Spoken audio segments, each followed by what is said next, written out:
pessoal, tudo bem? Bora para mais uma aula de dinâmica e nessa aula agora a gente vai falar sobre força elástica. Você viu aqui atrás no vídeo uma pessoa saltando de bungee jump. O que acontece? Ela salta ali do bungee jump e existe um elástico grandão preso na perna dela. E aí, conforme esse elástico vai esticando, ele vai amortecendo a queda aos pouquinhos, até que a pessoa fica oscilando um pouquinho e depois é resgatada, tá certo? A gente vai conversar de outras situações práticas também e vai entender bem direitinho tudo que podem cobrar de você desse assunto, tá certo? Vamos lá então, vamos começar. Pessoal, agora olha só, além do bungee jump que você viu no vídeo ali na introdução, deixa eu citar para vocês algumas outras aplicações práticas.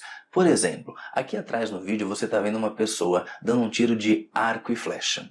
Você faz o quê? Você coloca a flecha ali no arco e puxa aquela cordinha. Depois de você largar, ele atira a flecha. Bom, vamos dar uma olhadinha no arco. O que acontece? Você deforma ele quando vai atirar a flecha. Só que essa deformação é chamada de deformação elástica. E por que elástica? Porque ela vai retornar ao seu formato original sem ter deformação permanente. Isso é chamada deformação elástica. Quer ver um outro exemplo onde acontece isso? Quando você fala de um tênis, do amortecimento de um tênis. Você está vendo aqui atrás no vídeo um exemplo de tênis da Nike, mas podia ser de qualquer outra marca. O tênis ele vai absorver energia quando você anda, fazendo o quê? Ele vai deformar aquelas molinhas, elas deformam de maneira elástica, porque depois que você anda, depois que você tira o tênis, as molinhas voltam para a posição normal, tá certo? Mesma coisa acontece num colchão e aí vai diversas situações do nosso dia a dia. Bom, vamos anotar isso bem certinho e vamos continuar, vamos lá. E vamos começar mostrando ali a situação mais tradicional, que é uma molinha que fica oscilando, ela fica indo para cima e para baixo, porque eu pendurei um peso ali e larguei. Ali eu tenho uma deformação elástica. Isso significa o quê? Que se eu tirar aquele pezinho, a mola vai voltar para a posição normal, para a posição original dela. Eu posso te mostrar também o exemplo do tênis, como eu te falei agora há pouquinho, onde essas molas que estão embaixo funcionam para a gente como um amortecimento. E aí, com isso, elas absorvem um pouco da energia do nosso caminhar, de quando a gente está andando. A gente tem também a situação do bungee jump, que eu mostrei no vídeo lá na introdução da aula. Tem a situação do arco e flecha, de um colchão e assim por diante. Agora que a gente já sabe o que é força elástica, vamos dar uma olhada na tal da lei de Hooke, que é o que permite a gente calcular o valor dessa força elástica. Aqui eu vou começar mostrando para você então uma mola que ela não está nem esticada nem comprimida. Então eu vou dizer para você que ela não está deformada. A gente vai chamar a deformação de X. Nesse caso, como ela não está esticada nem comprimida, a deformação é zero. E aí a gente pode dizer o quê? Que se ela não está deformada, não existe uma força elástica, ou seja, a força elástica é igual a zero. Pessoal, e para a gente entender bem direitinho o que eu quero te mostrar ali, deixa eu te mostrar esse equipamento aqui que é um dinamômetro. O dinamômetro é um aparelho que é usado para medir força, com base nesse princípio que a gente está estudando da força elástica. Observe o seguinte, a gente tem uma mola aqui, e aí conforme eu estico esse gancho, a mola começa a deformar.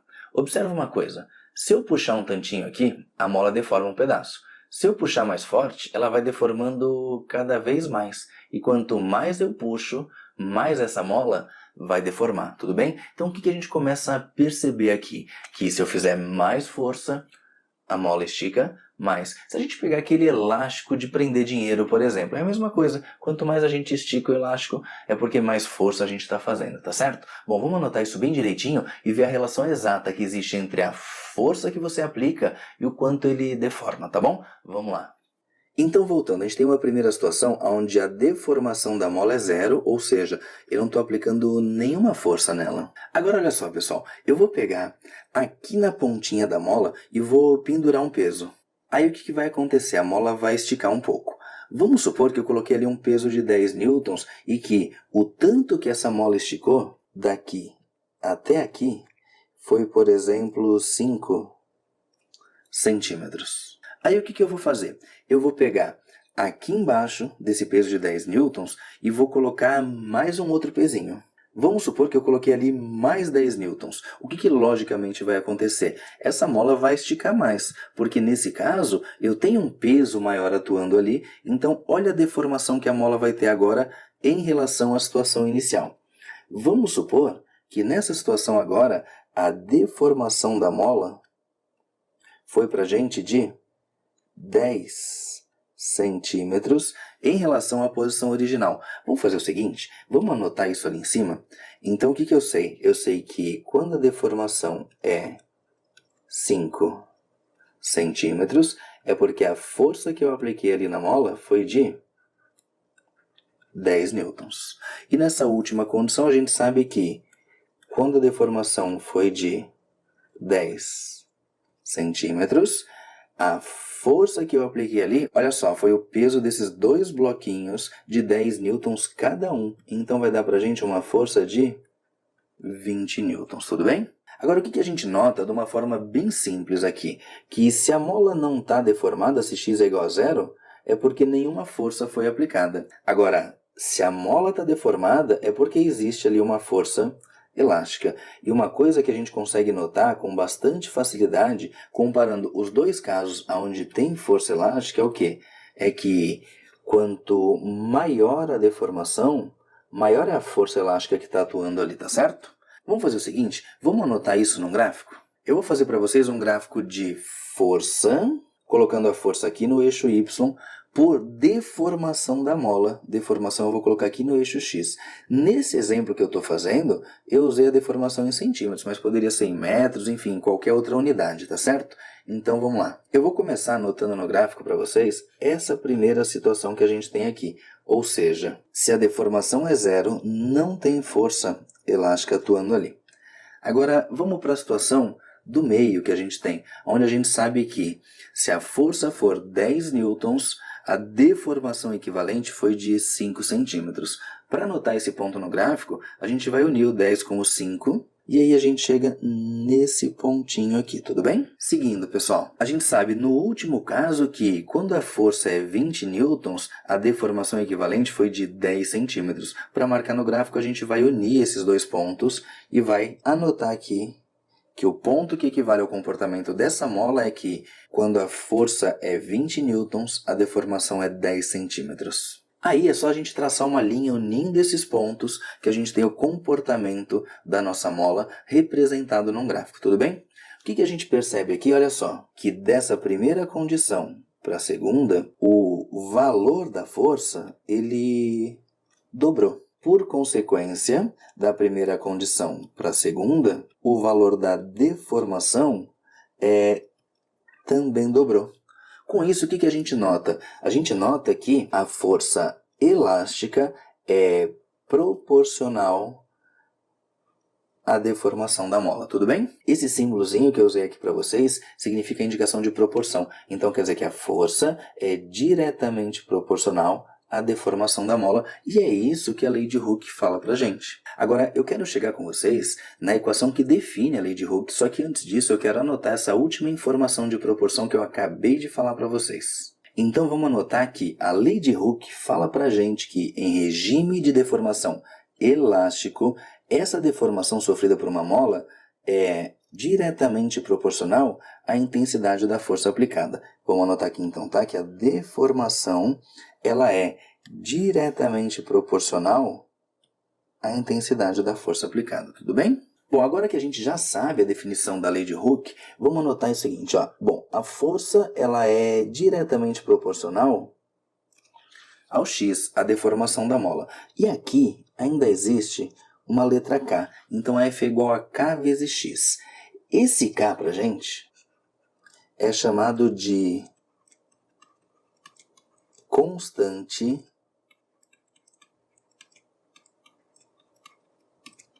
elástica. E aí o que acontece? Cada mola tem a própria constante elástica. Essa constante elástica está relacionada ao material que a mola é feita, está relacionada às dimensões da mola, está relacionada ao tipo de mola também, tá certo? Agora, eu quero fazer uma análise de um sinalzinho que costuma aparecer para a gente nessa equação da força elástica. Vamos lá, eu vou colocar para vocês a imagem de uma mola e vou dizer para vocês o seguinte. Essa mola que está representada aqui, nessa situação ela não está deformada, deformação igual a zero.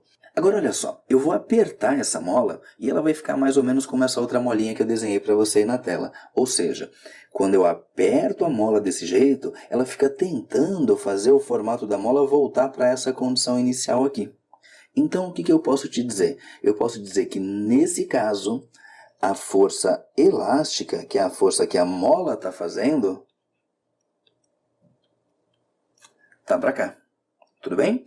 Olha lá, de novo, tá? Eu tinha essa condição inicial da mola, que é a condição de ela não estar deformada, eu vou apertar ela para que ela fique encolhidinha. Então essa força que eu estou representando não é a força que eu faço, é a força que a mola faz. Então eu vou até anotar para você o seguinte, ó. Eu vou anotar FEL, EL de elástica, tudo bem? Enfim, a força elástica vai apontar para baixo. Só que o que a gente nota? Para a mola sair da posição inicial que ela estava para essa posição, quer dizer que a deformação, o X, foi para cima, tá certo?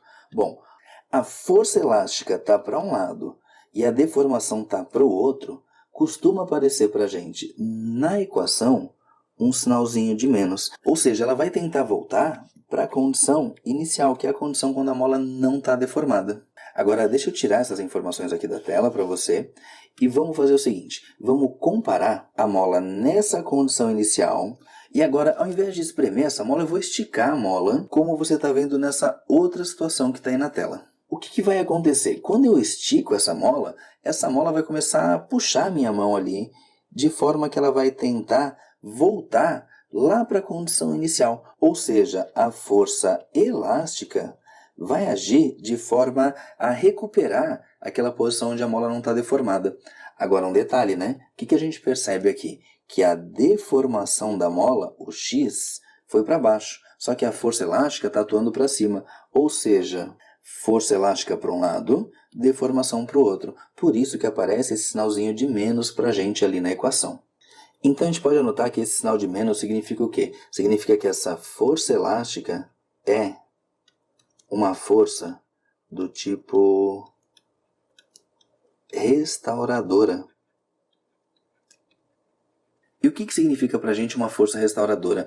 Significa que é uma força que fica tentando retornar para a condição inicial, para a condição onde a mola não está deformada. Então essa para a gente é a equação da lei de Hooke, é a equação que permite que a gente calcule o valor da força chamada de força elástica. Agora, pessoal, quero conversar com vocês um pouquinho sobre unidade. Se a gente pegar essa equação da força elástica e isolar o K, e vamos deixar um pouquinho de lado a questão do sinal, tudo bem? Porque o sinal traz só essa informação para a gente de força restauradora.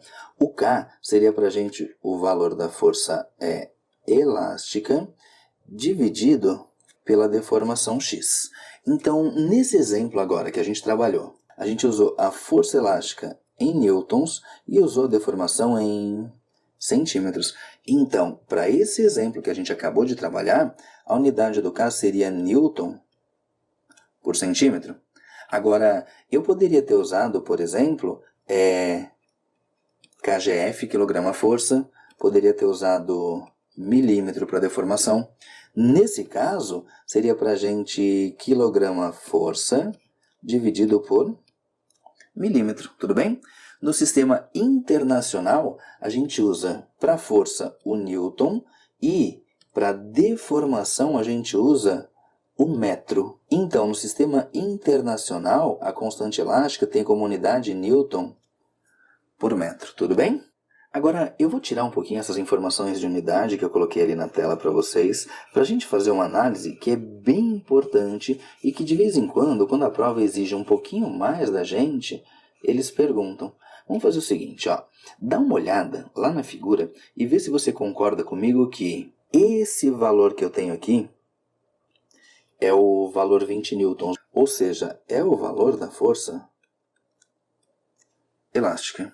Agora, esse valor que eu tenho aqui, no caso 10 centímetros, é para a gente o valor da deformação da mola. Agora, se a gente observar, essa parte toda que eu pintei em azul formou para a gente um triângulo, e é um triângulo onde um dos ângulos tem 90 graus, então é para a gente um triângulo retângulo. Agora, eu vou marcar para vocês aqui esse ângulo de inclinação θ, e a gente sabe o quê? Que em relação a esse ângulo, A força elástica é para a gente o chamado cateto oposto ao ângulo. E o x, que é a deformação, é o chamado cateto adjacente ao ângulo. E aí a gente aprende lá nas aulas do Ferreto, na matemática, que cateto oposto dividido pelo cateto adjacente é para a gente a tangente desse ângulo. Então, a constante elástica pode ser calculada pela tangente do ângulo de inclinação do nosso gráfico, tá certo? Mas essa informação aqui é uma informação que não aparece em todos os exercícios, só em provas que exigem um pouquinho mais da gente, tá certo? Agora vamos usar tudo que a gente aprendeu para resolver uns exercícios. Exercício 1. O tiro com arco é um esporte olímpico desde a realização da segunda Olimpíada em Paris, no ano de 1900. O arco é um dispositivo que converte energia potencial elástica armazenada quando a corda do arco é tensionada em energia cinética que é transferida para a flecha. No experimento, medimos a força necessária para tensionar o arco até uma certa distância x, sabendo os seguintes valores. Daí tem lá força, medida em newtons, para deformação medida em centímetros. Aí ele fala, o valor e unidades da constante elástica K do arco são. Pessoal, dá uma olhada aqui. A gente acabou de aprender que força elástica é dada por K vezes X.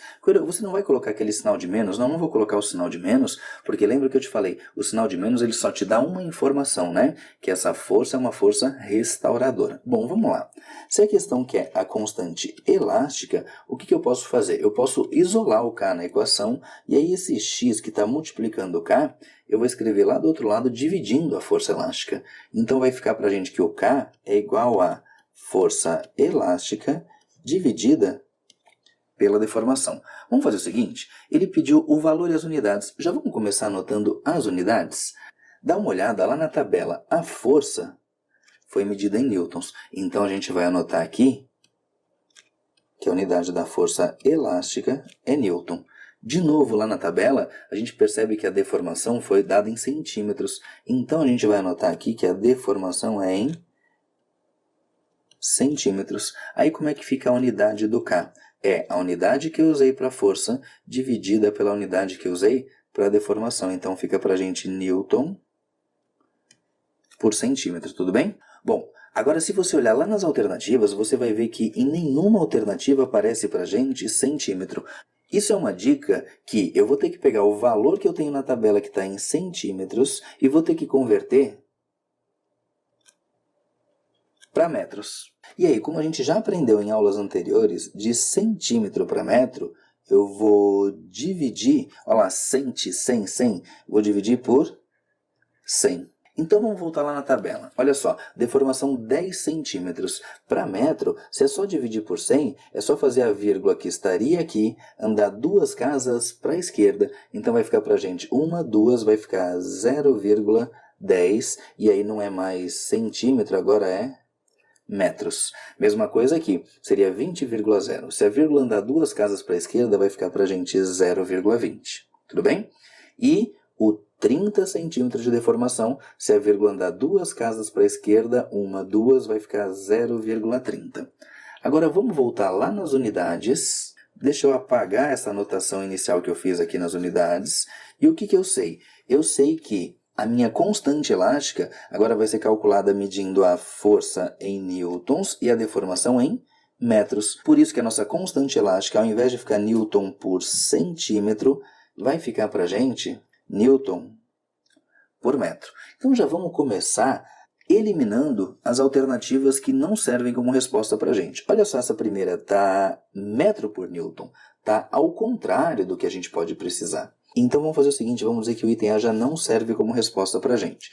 A mesma coisa vai acontecer lá no último, olha só, está metro por newton. Então a gente já sabe que esse aqui não serve como resposta. Agora vamos encontrar bem certinho então a nossa constante elástica K, que de novo é a força elástica dividida pela deformação da mola. Então a nossa constante elástica é igual a força elástica. Puxa, Coelho, qual dos valores eu vou escolher? Na verdade, tanto faz, porque se você observar, no primeiro caso, onde a força é 160, a deformação foi 0,10. No próximo caso, a deformação é o dobro, mas a força também é o dobro. No próximo caso, a deformação é o triplo, mas a força também é o triplo. Então eu vou fazer o seguinte, eu vou escolher o primeiro valor. Seguindo, vai dar para a gente então 160 dividido por 0,10. Aí fica para a gente que K é igual a 160 dividido por 0,10 vai dar para a gente 1.600. Olha a unidade, é Newton por metro. Se a gente olhar para as alternativas, nenhuma delas diz 1.600 newtons por metro. Porém, dá uma olhadinha lá na letra B. Ali diz 1,6 kilonewtons por metro. Vamos dar uma olhada aqui? 1.600 newtons. 1.600 newtons não é a mesma coisa que 1,6 vezes 1.000 newtons por metro? Nossa, Coelho, que coisa louca. Da onde você tirou isso aí? Calma. A única coisa que eu fiz foi perceber que 1,6 vezes 1.000 é a mesma coisa que 1.600, tudo bem? Então eu não mudei nada, eu só escrevi de uma forma um pouquinho diferente. Agora, é importante você lembrar lá das aulas de matemática básica do Ferreto, onde a gente aprende que 1.000 equivale para a gente ao prefixo quilo.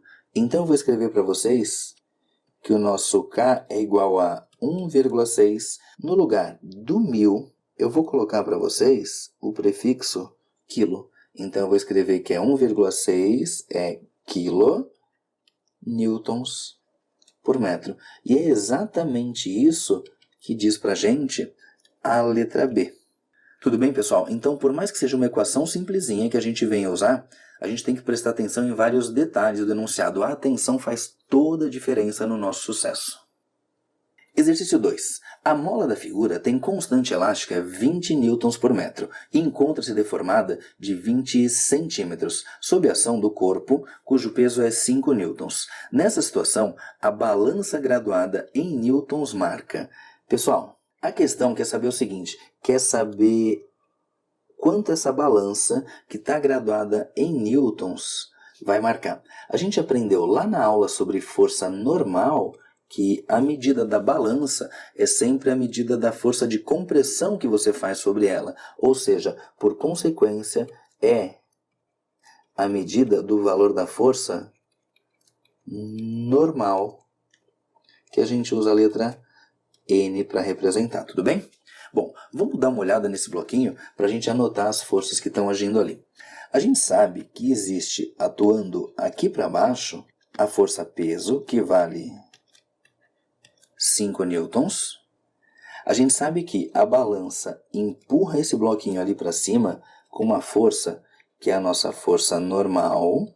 E o enunciado diz para a gente o seguinte, que essa mola de constante elástica 20 newtons por metro encontra-se, olha só, deformada de 20 centímetros sob a ação do corpo. Mas ele não foi claro dizendo para a gente se essa mola está esticada ou comprimida. Mas não faz mal, a gente vai chegar numa determinada conclusão ali. Uma coisa que a gente pode dizer é o quê?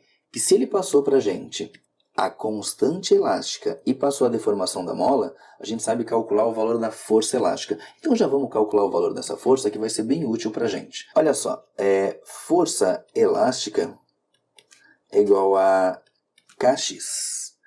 Então, a força elástica vai ser igual ao K, que é a constante que vale 20. Agora, cuidado, aqui no K aparece a unidade metro, e aqui está em centímetro. Eu não posso resolver assim, então o que eu vou fazer, pessoal? Eu vou transformar essa deformação que é 20 centímetros para metros. O que a gente sabe da questão anterior, inclusive, que para transformar de centímetros para metros é só dividir por 100. Então, os 20 centímetros vão dar para a gente 0,20 metros. Vamos lá. Então, no lugar do x, eu vou colocar 0,20 ou 0,2, tanto faz. Enfim, e aí a força elástica vai ser igual a 20 vezes 0,2 é 4 newtons. Então, essa daqui é a nossa força elástica. Agora, não foi isso que a questão pediu. Ela pediu a leitura da balança, ou seja, ela quer que a gente encontre o valor da força normal. Para isso, vamos analisar duas situações, tá?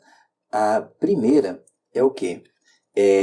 Se a mola estiver esticada. Se a mola estiver esticada, eu tenho o seguinte, eu tenho o bloquinho aqui. A gente já sabe que a força peso é para baixo e vale 5 newtons. A gente já sabe que a força normal é para cima e a gente não conhece o valor dela. Agora, como funciona a força elástica? Bom, o que vai acontecer? Se a mola estiver esticada, ela vai estar tentando puxar esse bloco para cima. Então, nesse caso, a força elástica seria para cima, e a gente sabe que a força elástica vale 4 newtons, tudo bem? Bom, aqui a gente tem uma condição onde o bloco está parado em cima da balança. Se ele está parado, a gente sabe dizer o quê? Que a força resultante é igual a zero, condição de equilíbrio que a gente aprendeu lá nas aulas de estática. E para a resultante dar zero, a gente sabe que a soma das forças que estão para cima tem que ser igual à soma das que estão para baixo. Então fica para a gente que normal mais força elástica é igual ao peso. Vai ficar para a gente então que a normal mais a força elástica, que é 4, é igual ao peso, que é 5. E aí a gente acha que a força normal vale 1 newton. Então, essa é a nossa resposta se a mola estiver esticada. Se a gente olhar lá no gabarito, aparece para a gente uma opção que é a letra A. Mas espera um pouquinho. Deixa eu fazer com vocês um segundo caso, que é no caso da mola comprimida.